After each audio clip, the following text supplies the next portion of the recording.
Hey, and welcome back. So back when I did the first Kurt Vise video, I did this just after that, and it's taken me a while to get back around to it to get the editing done. Been busy doing other stuff. So I've done quite a bit of testing with this setup, and I found that 375 RPM is the magic number. Changing the feed rate has the biggest change. The RPM, I just keep it at 375 and let it go. Alright, so let's get up to speed on the new stuff going on here. First of which is the 3-inch shell mill. The holder was given to me by Dave, which fits nicely in the shell mill that I bought, but the other end of it, it needs a little bit of work, and I need to make a drawbar. Thanks again, Dave, for the holder. It made my setup cost go from about 300 bucks for this down to about 75, which is what I paid for the shell mill. Since this is already a finished surface and I just want to clean it up, I'm using some 320 PSA automotive type paper, and you can see my thumb is doing the Humpty Dumpty there a little bit. That's just the high spot. If you do this, make sure that the part that you're doing it to is burr free. But doesn't that clog up your paper, you say? Well, yes it does, but it has a side benefit. It actually makes it a little bit smoother. It makes it finer. It reduces the grit to some extent. You could just thump it or blow it with air and it will clean up for the most part. But this paper is so cheap, and cutting it into small sections like this makes it very economical, so I really don't care, and I'm not worried about the cost of it. Doesn't work well with oil, although wet sanding with wet sandpaper on something that's meant to be wet sanded with, say, water, that works excellent. I don't know why people tend to go negative right off the bat instead of positive. I guess that's the glass half empty, half full thing. Anyways, that's not me. Oh, and I've been using Scotch-Brite and Rolox pads since the late 90s-ish, and especially maroon Scotch-Brite. So, yeah, you can go have a nice day. Okay, so enough of that ranting nonsense. As you can see, that worked really well. And I've got a couple of defects still, but that's okay. It's going to work just fine.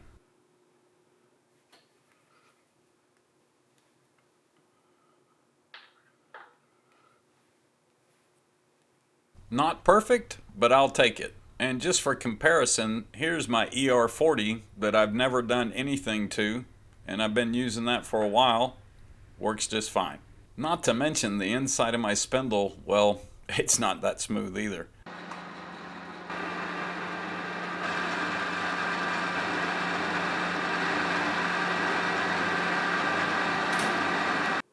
After doing those operations and several more, I was able to mount the holder and the shell mill. And here I ran it without inserts just so I could see that it's true, and it looks like it's running pretty good. So fortunately, I've got a bunch of 1604 auction inserts that are awesome. And that's the first pass on the new setup. So the other new thing here is the stop that I made, which more appropriately should be called a fence, I guess. Not bad for manually laid out and manually located and manually machined.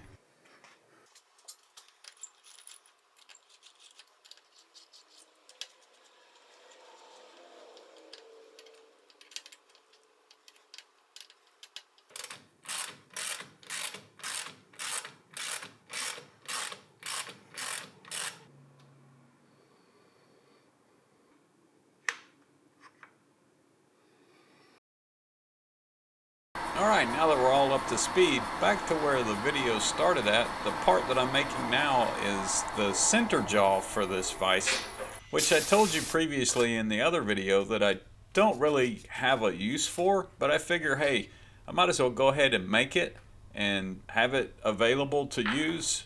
If I don't need it, I don't need it, but it's nice to have it if I want to use it. The dimension here is not critical. I just need to have some clearance for the way cover that is in the center of the vise body, or more appropriately, the screw cover.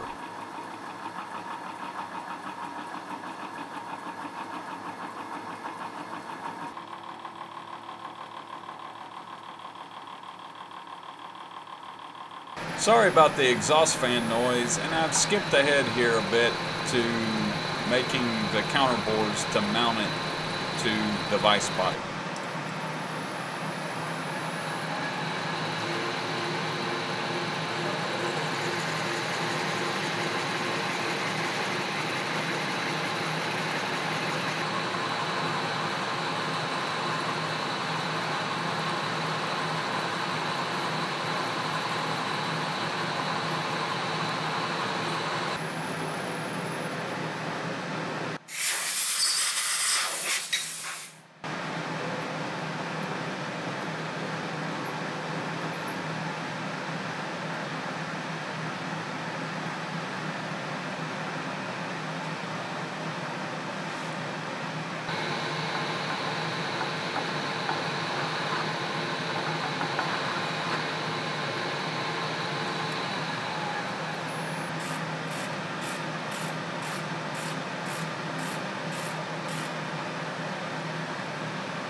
I need to make a lot of jaws, and in the future I'm sure I will need to make replacement jaws or some special jaws, so I figured it was a good idea to go ahead and make a template for marking.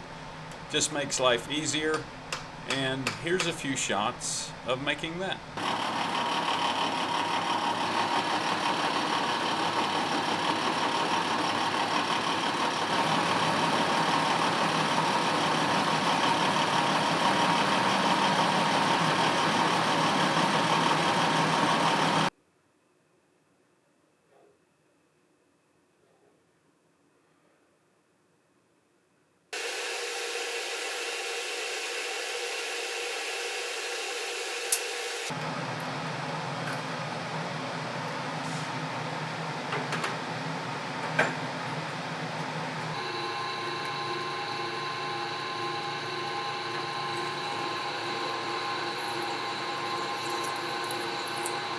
Just playing around a little bit here. I wanted to see how slow I could actually go tapping steel.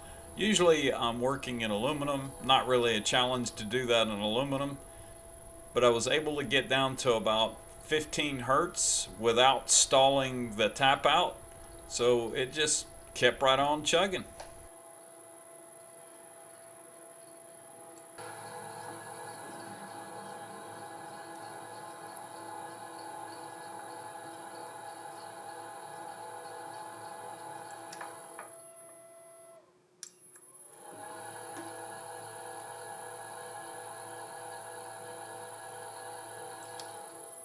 Need to make one recess in the bottom of the center jaw for this locator pin.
Alright, 4 jaws done very quickly, and you can see I got a little too close when I bandsaw cut the material, but they're all exactly the same dimension.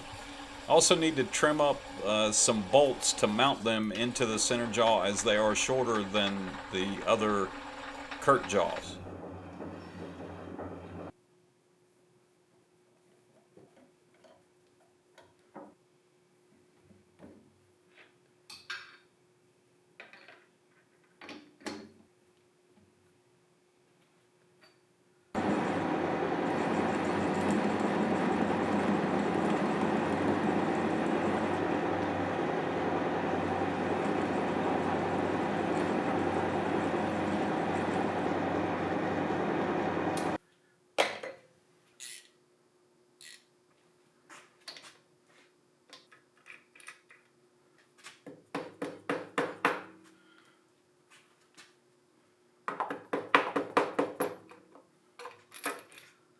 Quick and easy to remove and install as an assembly, and if I need it, it's in the drawer. Next up is a rear jaw for the moving jaw or floating jaw. I'm making a jaw, just watch.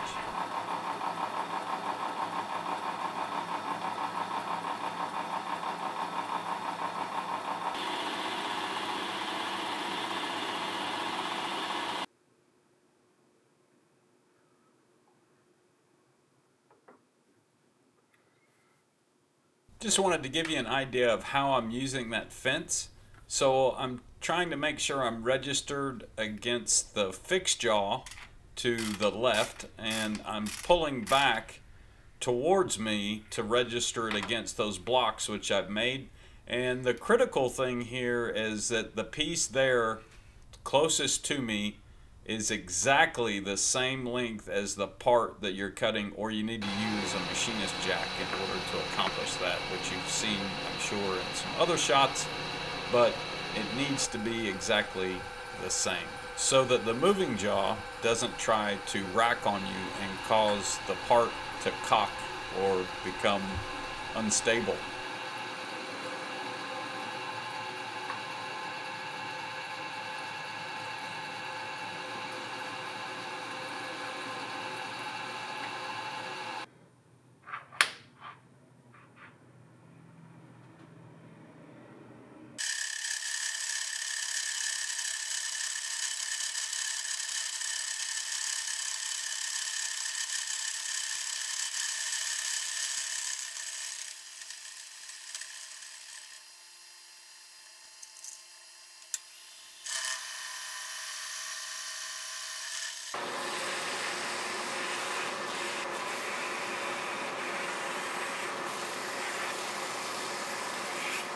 So here's yet another jaw that sits on top of the fixed jaw, and I need to square this off with an end mill in the corner because my inserts are radiused. This is pretty much the only dimension on this part that counts, is that's the register to get it squared up to the vise body. So the rest of it I just finished on the belt grinder and did not spend a whole lot of effort on it. You can see I radiused it, and I left quite a large overhang on the end of it to act as a handle, so whenever I remove it from the table I've got something to hold on to, because there's nothing to hold on to on that end. There you can see that I checked the tram on the fixed jaw, and then I just set that in place. I didn't even bolt it down, and it looked good. So here I just clamped it in the vise and pushed it against that register that I made, and made sure that everything snugged up, checked it again, good to go. Now I just need to notch out the jaw that sits there so that everybody's happy and plays together nice.